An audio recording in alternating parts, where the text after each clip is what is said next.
Penetration ছিল না।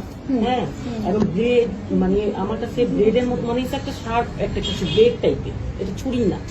যেভাবে স্ক্র্যাচ করা হয়েছে, যেভাবে পেরিনিয়ামে যদি না আমি শোনা উচিত যে যদি কেউ যদি মানে পেনিট্রেশনও করতে চায় তাহলে তো ওটা ছেঁড়া বেড়া হয়ে যাবে, ছেঁড়া বেড়া কিছু ছিল না।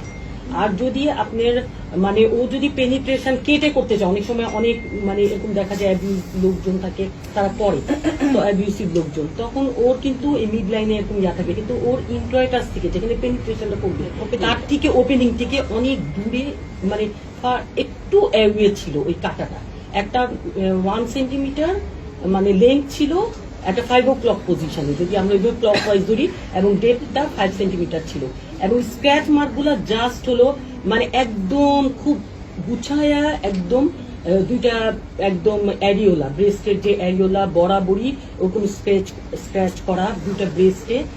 আর হলো যে আমি তো তখন মানে আমি কোনো ছেঁড়া বেড়া কিছু পাইনি, আমি জাস্ট না ম্যাডাম আমার মনে হইতেছে কি এখানে না একটু মানে ইনভেস্টিগেশনটা ভালো হওয়া উচিত, শক্ত হওয়া উচিত। আসলে এখানে আসলে ঘটনাটা কি, কিন্তু ওর যে সমস্যাটা হচ্ছে মেইন হচ্ছে ওকে স্ট্র্যাঙ্গুলেশন করা হয়েছে, ওই জন্য ওর অক্সিজেন সাপ্লাই কমে গিয়ে ও কিন্তু অচেতন হয়ে গেছে। হ্যাঁ।